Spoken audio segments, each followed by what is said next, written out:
3, 2, 1. What is going on, guys? Welcome to 2019. It is the Instant Raman Podcast and the start of a new year. Guys, this year I'm trying to spread love. I'm trying to spread positivity. But not only that, I'm trying to spread some Nutella. I'm trying to spread some peanut butter.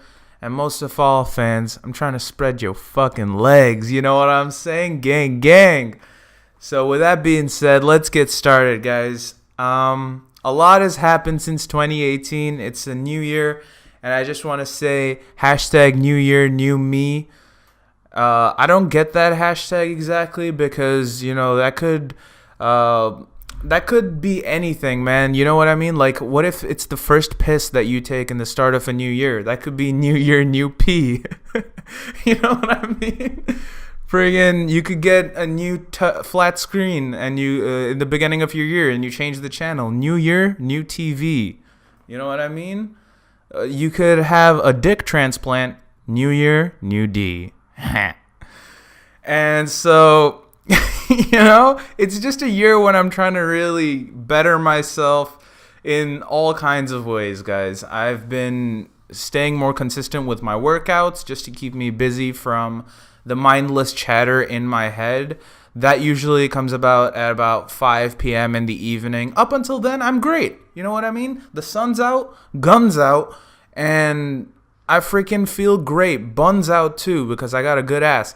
But the thing is that once the sun starts to set, that's when I really start to think and ponder upon life and the questions of reality. Where am I going? You know, who's going to be America's next top model? You know, all of these things. Fuck, Tyra Banks, dude, America's next top model. You remember that show? Oh my God, I just remember that show. That is crazy. I wonder how Tyra Banks is doing. You know what? Okay, I'll Google that a little later, but that reminded me. You know who looks a lot like Tyra Banks? An artist that I don't really care for, and that is Rihanna, guys. Now, I know that's a very controversial topic, but I'm just saying, yo, Rihanna, come on, son. Get with the program. I'm saying, okay, you're telling me you're making songs like I Love the Way You Lie? But you're just teaching kids to be dishonest right there, man. Why are you doing that? Why are you doing that, huh? Come on, rude boy. You should give it up. You're just telling people to be flaky. You know what I mean? You can stand under my umbrella. That could be a number of things, all right? That song could have been literally, what? If you made cheese in a factory, what, Rihanna, you're going to say you could stand under my mozzarella? Ella, eh? What, you're a connoisseur of mushrooms? You could stand under my portabella? Ella? Where does it end, Rihanna? You know, you're cutting up some raw chicken. You could stand under my salmonella. Ella. You know? I mean, there's no substance to what you're saying. What if I want to stand under my own umbrella? You know, why are you making these decisions for me? It's raining already. I'm in a bad mood. But I guess you're giving me the option, you know, and I appreciate that. But Rihanna, man, some of the songs you make, you know, it's, you know, please don't stop the music. Rihanna, sometimes you should stop the music. Because if I'm not enjoying the song, I'm going to ask the DJ to change it up or stop the music. You know what I mean? I'm not going to ask him to pawn the replay. Okay, this is a lot of Rihanna songs right here. So I don't know. Tyra Banks just reminds me of Rihanna. But, like, she's not the most attractive singer to me, is what I'm saying. It's just because it's a personal preference, and that's just how it is. And a lot of people find Rihanna to be empowering and a bad bitch. Is she a bad bitch? Yes. Can she bounce back? Yes. You know, from all the domestic abuse that happened with Chris Brown and everything like that. Yes, she bounced back. She brounced back, you know, because Chris Brown. But is she attractive to me? No. But does that make her less of a great artist? No, I guess not. But, you know, I guess I'm just trying to figure out my taste in music, and Rihanna is not. It's not for me personally. This came about from listening to a bunch of other kinds of genres when I was on vacation this time. I went to Goa, India, and that is when I discovered some Goan music, and that's Konkani music. Now, Konkani music, I shit you not, guys, it sounds like people are making shit up as it goes along. I asked my sister, I looked at her, and I'm like, this is fake music, right? Like, because it sounds like a Portuguese man, left his kids in the playground for too long and forgot about them, and then he had an argument with his wife. That's what Konkani music sounds like to me.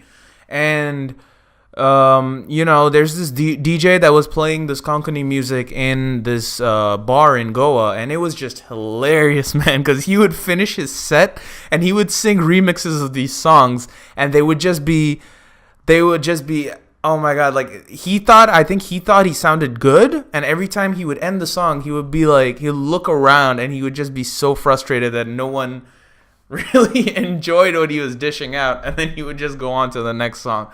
And I find that hilarious, dude, because there's nothing more funny than someone just believing in their craft so much and then just looking around to zero, like no movement, no nothing. To me, that's kind of hilarious.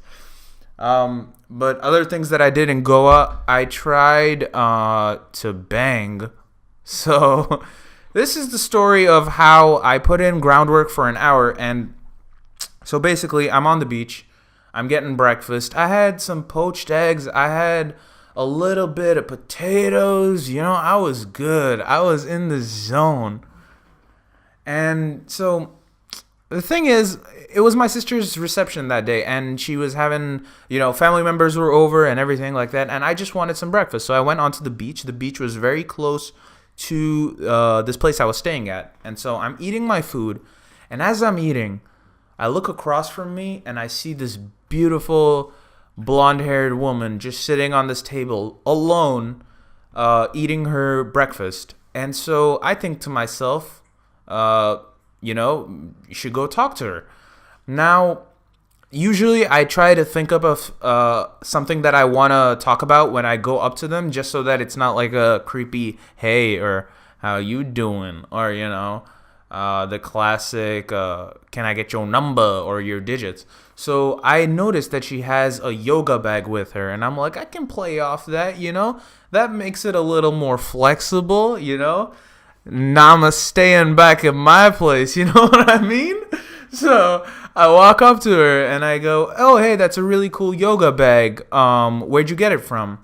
And the voice that came out of her mouth did not coincide with what I was seeing. I expected like this really fresh New Yorkish accent, like Long Island type, type of thing. But what came out was this thick Russian accent. And, as soon as I heard that, I felt like she was going to do the fucking. You know what I mean? I felt like she was going to be the one. I have this Russian coach in my gym. When he wants to say faster, he goes, davai, davai, davai. And, if she said that while we were going at it, I might just have to make some test tube babies with this woman is all I'm saying. You know what I mean? So anyway, I sit down. I start talking to her about her yoga bag. And she asks me, have you ever heard of Surya Namaskar? And Surya Namaskar, guys, if you guys don't know, it's a whole set of yoga positions that you get into while you're doing it. And it's this whole like Indian type of yoga, and to be telling that to me is like telling a car mechanic that you know more about Teslas and BMWs than he does, just because you read the latest illustration of General Motors.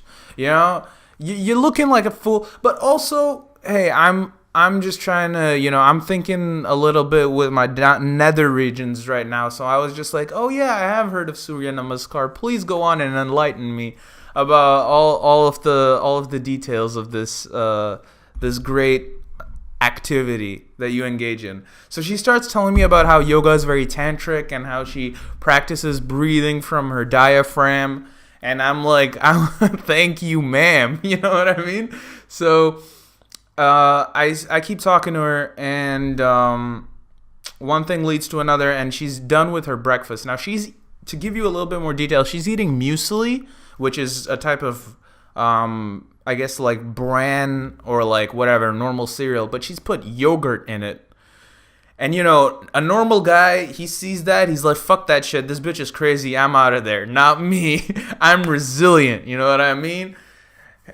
So she wants to put yogurt in her muesli. That's okay with me, baby. Usually, because you putting yogurt on your muesli, but it ain't gonna bother me too much. You know what I mean? As long as you wash your mouth before we make out. So I'm talking to her, and I'm like, oh, I actually live very close by. Would you want to come check my place out? And she says no at first, and, you know, I start to put in a little bit more ground game, and I ask her if she's ever, you know, ridden the magical dragon, a.k.a. watched that Cheech and Chong, a.k.a., you know, Lucy in the Sky Would Die. I asked her if she smoked some pot, you know, and she said that she had not, and so, you know, we walk outside, and I'm like, I can work with this. And so we start to, you know, let's just say, for keeping this podcast PG, we start to look at life in a more chilled out type of way, if you know what I'm saying.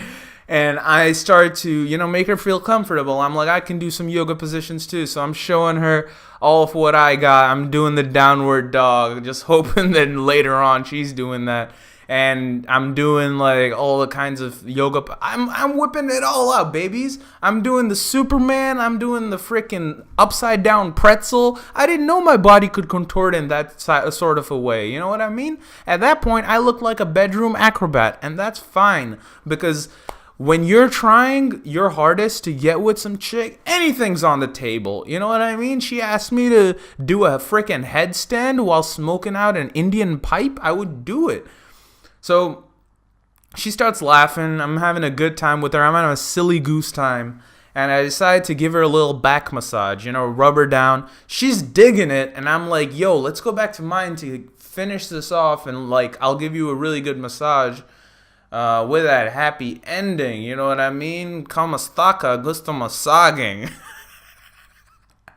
So she's like, sure, but we're going to need oil. And when a woman suggests that you whip out the oil, it's a very special type of moment, because that means, that could mean any number of things, you know what I mean?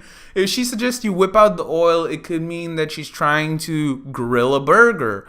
It could mean that she wants to lube up her door hinge because it's making too much noise every time she opens up her door. But it also could mean that she wants you to penetrate deep inside her until you touch her guts. Is that disgusting? Sure.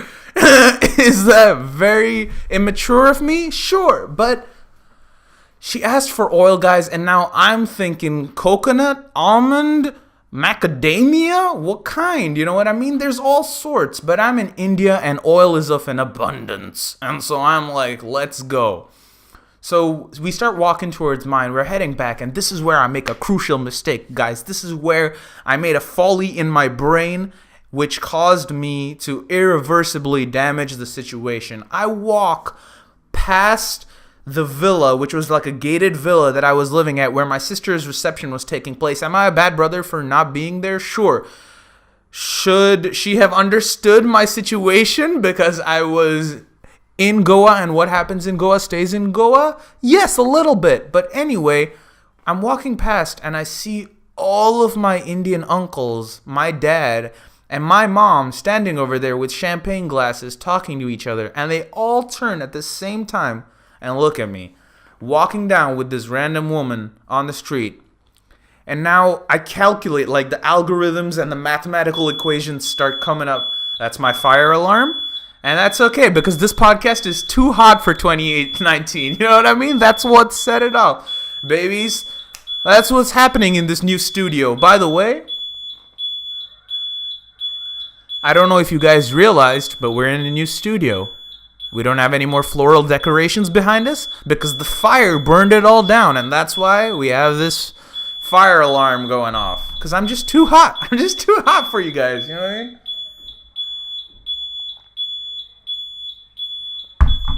Like Bobby Shmurda once said, Itchui is some hot nigga. Like I talked to Shasty with some drop niggas. So, Jesus, how long is this going to go on for?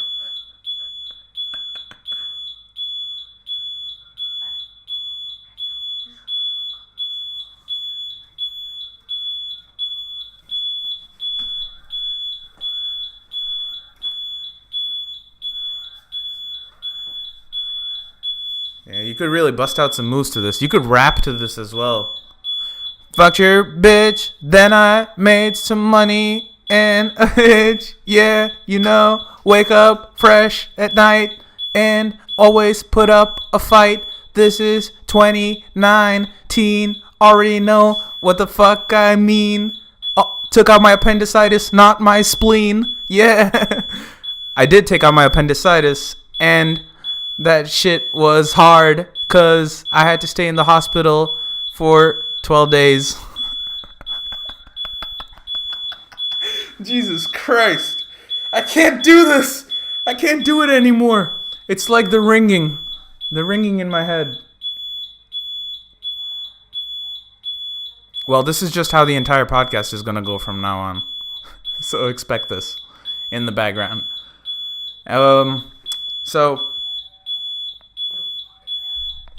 So I'm walking down this street and I'm with this woman, right? And my mom comes out and she starts running at me. And immediately in my head, this is the sound that erupts out. It's like alarm bells. Danger, danger. And I had worked so hard for this. And I'm walking down with this woman and I do this motion to my mom. Go away, go away. And literally the red lights are flashing. And I'm like, no, mom, go away. And my mom starts charging down like a bull on a mission that's just seen a red flag. And she's charging at me. And again the sound comes off in my head. I'm like, beep, beep, beep. And I had worked so hard for this. I had put in groundwork. You thought this was a fire alarm? I'm actually putting in sound effects into the podcast right now as we speak. So we're doing this on the fly, babies. So behind this Russian woman's back, I'm just signaling to my mom, go away, go away. I channeled up all my chakra, all my chi, all my kundalini energy into the fist of my freaking hand. And I said, go, be gone with you, mother. And she still ended up chasing me down. She stopped in front of us and she yells at me in front of this woman. And she goes, what are you doing here? Why are you with this woman? Why weren't you at your sister's reception? And at this point, I'm still sporting a half-mast chubby. I'm sorry, Mom, if you're listening to this. But like I was in there, you know what I mean? I was so excited about the whole thing. But in her defense, it had been about 3 hours that her baby boy was gone. And, you know, I could have gone in the ocean and a shark could have gotten me. I could have been at the beach and a bum could have fed me some, roofies and just taken me away for the day. But at least I would have gotten laid. You know, if he had roofied me and fucked me at least one time, I would have gotten it in by the end of the day. But still, she had her valid reasons. I was in a random country and I was disappeared. Now, am I an adult able to make my own decisions? Yeah. Should she not care about that? Yeah. But she was worried that I was going to catch a disease. But if I'm going to catch a disease, Mom, let me stand under my own salmonella. Ella. You know what I mean? If I'm going to catch a disease, let me catch that flagella. Ella, you know? And flagella is a type of mitochondria or something along those lines, I think. So what happens then is I'm trying to, I'm like, okay, I can fix this. Beep, beep, beep. I'm like, I can reassess the situation. Stop, come back. And the woman starts walking down the road while I'm yelling at my mom. And I look at my mom. I'm like, why would you do this? I put in so much groundwork. Like, I sowed the seeds, and the seeds I was gonna reap, and I couldn't reap anything. And so she's walking down, and as I'm arguing with my mom, I see this woman all the way down the road whip out her camera, take a video of the both of us, and laugh, and then walk away. And that's just, adding insult to injury. At that point, she should have just yelled World Star, and or she should have yelled TMZ, because that's what she was doing. She was being a bitch-ass journalist that didn't need to be recording the whole situation. She must have uploaded that on some random Russian site. And a couple years from now, I'm going to be clicking on that site, and I'm going to see me just yelling at my mom in a random street in India about how she cock-blocked me. Now, your own mom cock-blocking you? That gives you some weird type of childhood dysfunction, that stems back into when she first bathed me. You know what I mean? I don't know, dude, but your mom is supposed to guide the cock, not block it. You know what I mean? She's supposed to guide it, Mom. But you live and you learn your lesson. My dad, who was actually a boss about this, says, son, you learned your lesson. Next time you should have taken a detour and you should have taken her down this other path. Dad, I love you for that. And you know what? You a true wingman. And the very next day, the craziest thing happens, guys. So it's a long day. I go on this adventure, and I'm just like hanging out with my friends. We go to a pond. We ponder about life. We go to a lake. All kinds of stuff, and then we come back to the same restaurant because my family really liked that restaurant on the beach, and we're going to eat. And this is right on New Year's Eve. It's the last day of 2018, and, we're celebrating it in style with our feet dug into the sand, not a care in the world, and the craziest thing happens. I look at my brother-in-law, and he says, bro, he's just laughing, and he goes, look behind you. And I look behind me, and I shit you not, I see the same woman sitting there on the same table that I met her that day. Now, this was kind of, a lot of people believe in fate and destiny. I just think it was a good restaurant. I'm just going to keep it at that. I think it was like prime top food, and that's why she came back to this establishment. So I have two choices that a normal logical person would make at that point. Go talk to this woman, or go take a dip into the ocean.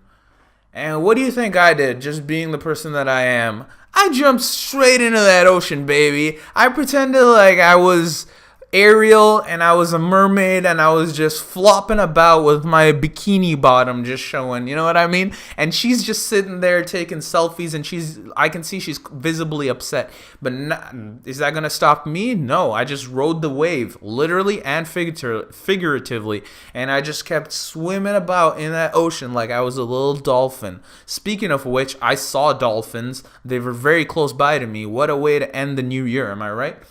And so some would say that was a sign. So I'm done taking a dip in the ocean. So I get out, and I figure now that I'm done with the ocean, I'm trying to get into the motion of the ocean. Maybe it's not too late to put some lotion on this woman. You know what I mean? Get in the ocean, put some lotion on her, and then maybe she'll dig my love potion. So I walk up to her, and I'm like, hey, and I motion. And I'm like, hey, do you want my devotion? And she's like, she says no. So I get out of the ocean, I ask to put on some lotion, I ask for her devotion, and she says no, right? And I'm like, what the fuck? What's going on here? Why? And she says, please, can you leave me alone? I'm just trying to eat right now. And when a Russian person says that they're just trying to eat right now, I don't know about you guys, but you just want to leave them alone. You know what I mean? Because you never know. They might just bring out their pet bear to maul you if you don't leave them alone at that point. Or she might bring out her bigger elder Russian brother to put me in a chokehold or something. Either way, I don't want none of it. But I'm still trying, I'm like, can you explain to me why you're upset? That was my sister's wedding reception. I left her alone for you, and you're just kind of just leaving me in the dark here. Why? What happened? And she goes again, please leave me alone. I'm just trying to eat.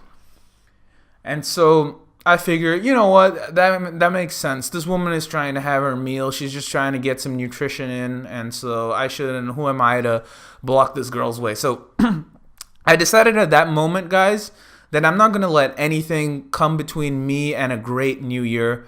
I'm not going to let a woman that I just met on the beach dictate my life. And I'm not going to let her control my feelings. And so at that point, something that my nephew said the other day resonated with me. The beach that I was at was called Galjibag. And my nephew is just he's a young little boy of the age of 5. And he says to me, this is Galjibag Beach. He whispered that in my ear the other day. Why he said that to me, I don't know. I had GPS. I had Google Maps. I knew where I was at. There were signs everywhere. But he just felt like it was necessary to let me know that I was in Galjibag Beach. So I thought, you know what? There's no turning around for this woman. I'm not coming back from this. And so I looked her straight in the optical nerves of her soul. I looked her dead in the window of her eye neurons, and I said, that's fine, I'll leave you alone. Just remember that this is Galjibag. And just with that, I was gone in the wind. I'd like to say that it was more mysterious than that I just suddenly disappeared out of nowhere, but I just kind of walked away with sand in my pockets and kind of sand in my ass crack and stuff like that, and I was like, whoosh. And she just kind of like shrugged her head and went back to her food. Moral of the story is just take a detour sometimes in life. When you feel like you could get lucky, just make sure you don't get schmucky. You know what I mean? Just take another path, because sometimes the one path that you're going down might not be the right one. So, with that being said, I want to talk about this one thing, man. There's this one thing about life it's the uncertainty. You know what I mean? You have to always, anything could happen in life. You could be driving down the street and suddenly, boom, giraffe jumps in front of your car and you're just in a car accident. I knew these things, and so I decided to get a little life insurance. Now, what happens with life insurance is that you don't just get the life insurance and fill out the paperwork. There's people involved, and that's how I came to meet the man named Shiva. No, I'm not talking about Lord Shiva, but you would think so, because this man seems to pretend like he knows it all. Now, Shiva is a very interesting man. He is my life insurance policy agent. He's the man responsible for signing me up with the Zurich life insurance policy. And so this man comes into my life like a hailstorm that you're not expecting, and you don't have an umbrella because Rihanna isn't around. So I just come into my living room one day and I see this. I shit you not, guys. I come back from the gym. My door is unlocked, and I come home, and my sister and my brother-in-law aren't there because they live with me. This man is just sitting on my couch, and he's in full tux, and he looks like my dad. So I'm like, hey, Dad, what's up? Why are you here? But he's not my dad, turns out. It's just this man who's selling life insurance policy. And, I'm not weirded out about strangers in my house, because I'm like, let's see what this guy's life is about. Turns out it's life insurance. So I'm like, hey, what's going on? And he says, I'm here to talk about life insurance. But it turns out he was here to talk about anything but life insurance. I shit you not, guys. This guy talked about the craziest things. He talked about how there's pollutants in the water in India. He talks about how there's so much uncertainty with so much of the stuff that we're eating nowadays. And for someone to be talking about so many conspiracy theories about food, the man sure seems to enjoy a bunch of it, because he was, let's just say, he was not the most in shape. But that's besides the point.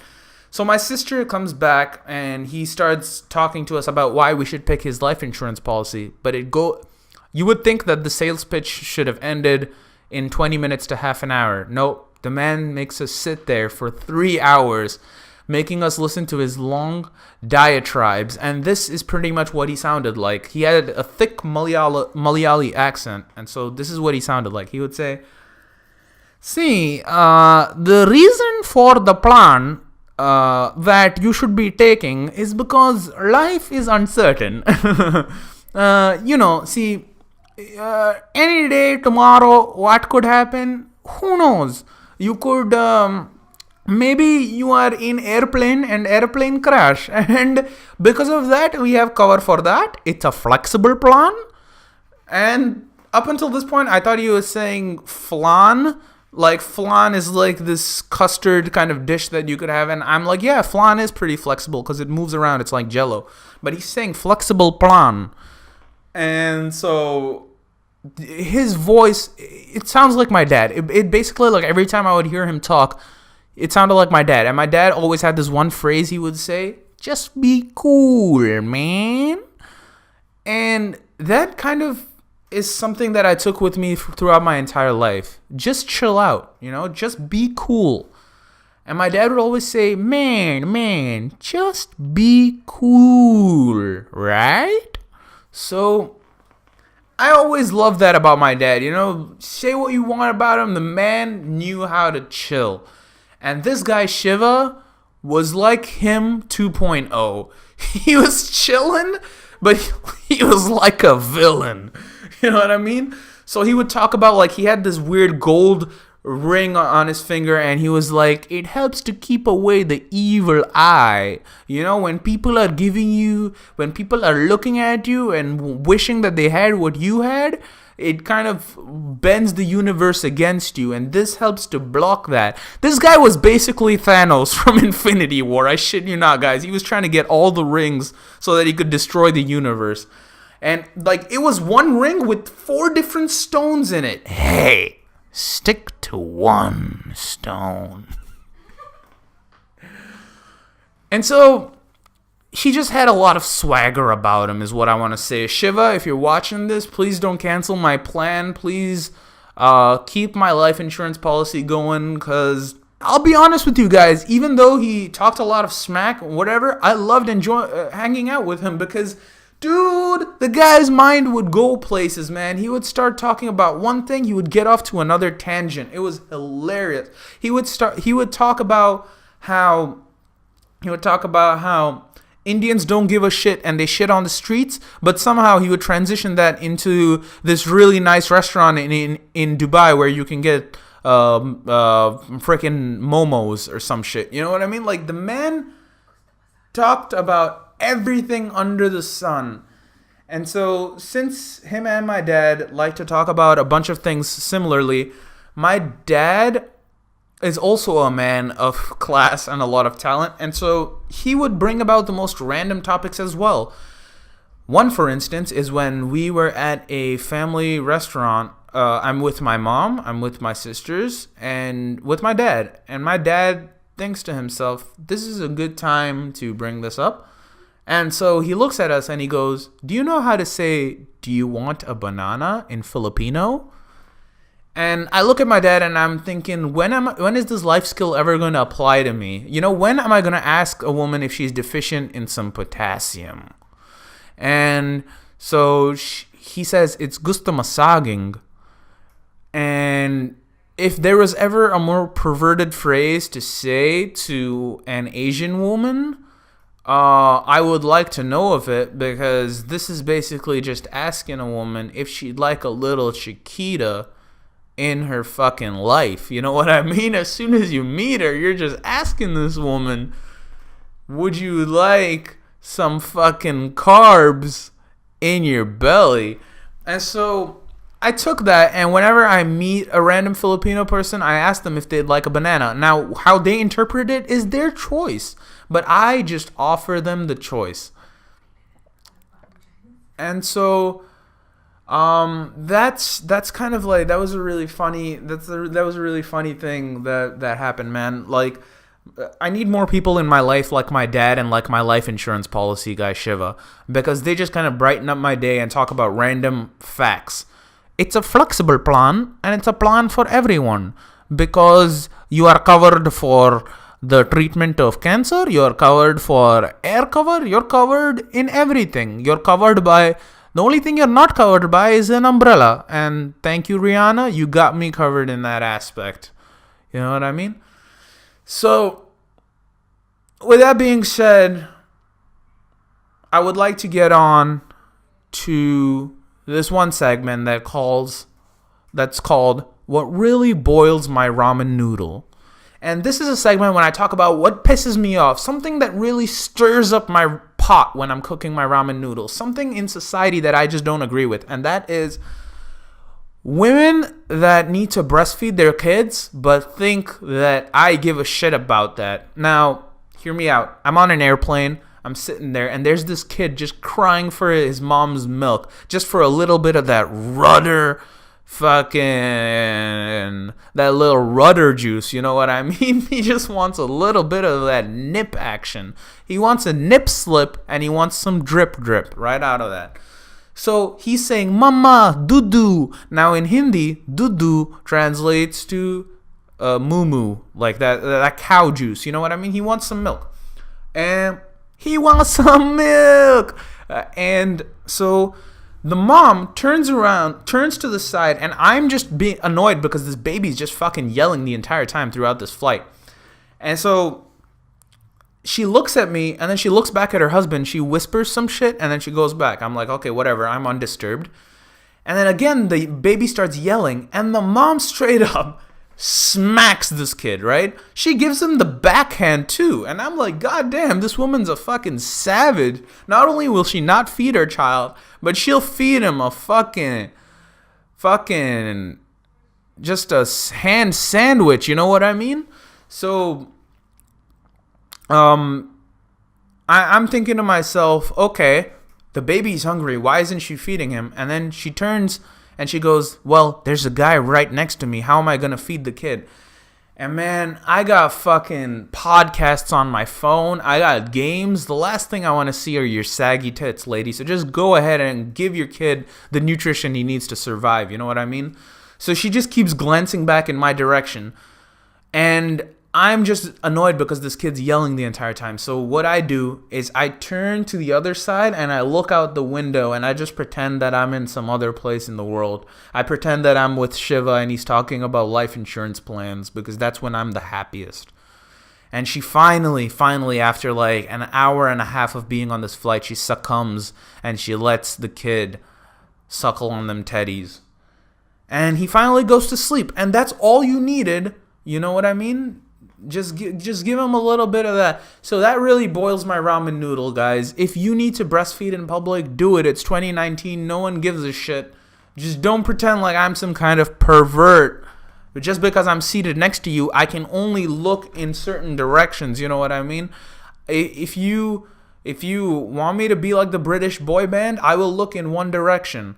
But I can't help those things, you know what I mean? And that really grinds my ramen noodle. It really boils that. I think that's about all I wanted to talk about on this episode. I kind of expended all of my topics for the day. But I just want to say, we're in this new studio. We're going to have some renovations going. I'm going to have a big signage going up in a bit. I'm going to have some really interesting guests. This year is a year of getting real talented people on here and really getting to know their life stories. So I hope you stay tuned for that. I hope you have a blessed new year. It's your boy, out.